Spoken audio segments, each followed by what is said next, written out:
All right, good Saturday morning coming from the suburbs of Philadelphia.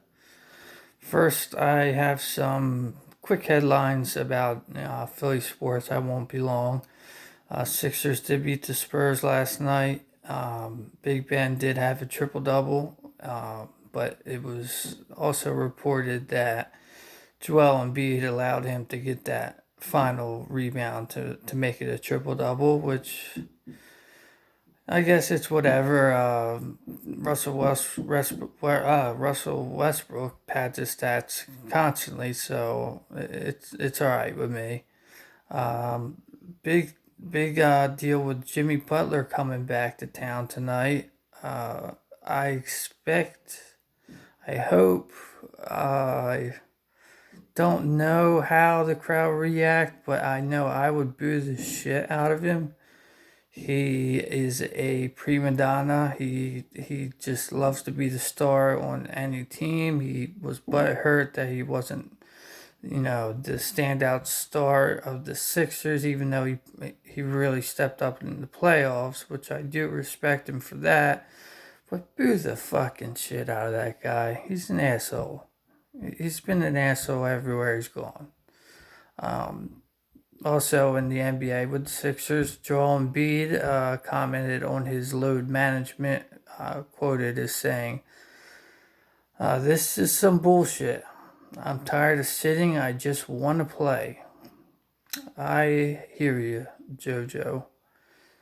This load management bullshit in the NBA is ridiculous. So get his fat out of shape ass on the court so we can be ready to make a run when it matters. Now, let's go ahead and switch gears to college football Saturday. We're getting close to kickoff of Penn State and Ohio State. Now, Penn State is 19 and a half point underdogs to Chase Young and Ohio State. Chase Young is returning. I'm sure he'll be fired up. It just seems to be a pretty large spread for two teams that are in the playoff race. If I had to pick, and I wouldn't take this game, I would definitely take Penn State. I just think they're going to at least make a game out of it. Now, going on to a hometown team here in Philly, Temple, they are playing a ranked 9-1 Cincinnati team, and they are 10. Or I'm sorry, Cincinnati is 10-point underdogs to Temple. A ranked team is a 10-point underdog to Temple, which kind of baffles me. I love to pick Temple here, but it almost seems like a trap. I would go with Cincinnati. Maybe not even touch that game either. Now, this is also the week of some very, very huge spreads. LSU is huge favorites against Arkansas. They are 42-point favorites. Now, I think they'll actually cover that. So I think LSU would be a good pick here. Then we go to Auburn, who is a 46.5-point favorite against the 5-6 Sanford Bulldogs. I saw the games in Auburn. Tickets are as low as $4. So if you see this, you can get there. Pay $20 for parking, $20 for gas, and whatever in concessions. You'll save it all in a blowout game for $4. So Auburn, they're good. Sanford's bad. I would have to lean towards Auburn, even with that ridiculous spread. Now, the biggest spread comes from Alabama. They are 57.5 point favorites against West Carolina. Now, Tua is no longer in the lineup. I don't know how the team will react. I don't know if Saban will be airing the ball out. I believe they'll stick to the ground and just win decisively, but not by 58 points. So I would go with the away team, West Carolina, in this matchup.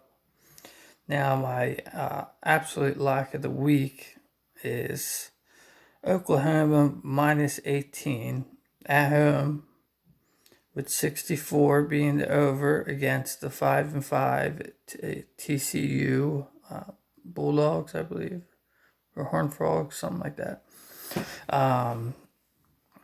Oklahoma all year has had ridiculous spreads. This is one of the lower ones I've actually seen.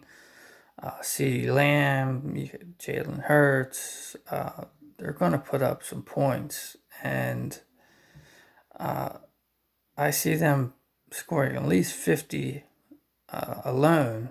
So they will definitely hit the over, and I just see them pulling away with this. It may be close for a quarter, half a quarter, a series, but Oklahoma will eventually just pull away, and that is my lock of the week. On Oklahoma, though, I did mention CeeDee Lamb would be a huge pickup for the Eagles in the draft. Big fan of his. We need a receiver like him. Very impressed. So, one last thing, kind of fast forwarding till tomorrow. Eagles have a really huge matchup, pretty much the season on the line, and they'll be home against MVP candidate Russell Wilson. Tough team, tough defense. Eagles have looked out of sync. Carson Wentz has no one to throw the ball to, and believe it or not, they're actually favored by a point. The Eagles are a 1 point favorite at home, which tells me many sports books are going to see Seattle money just pouring in, which usually leads to a trap, which is actually making me feel a little bit better about the Eagles' chances tomorrow. I thought really they would keep it close, but in the end, Seattle would prevail. But now I'm back on the Eagles bandwagon. I think they're going to beat Russell Wilson tomorrow. So we'll get into that more tomorrow. But just early morning, or not early, but early afternoon. Just a little, headlines from the Sixers, some college spreads, and little Eagles. So thanks for watching, and please share. Go to my YouTube channel. A lot more fun, entertaining stuff is coming. It won't just be this. I'm in the process of coming up with the content, finalizing some content. It's going to be fun. I should be in Baltimore next week, and we'll have some fun out there. So make sure you stay tuned for that. That's really when this not a podcast.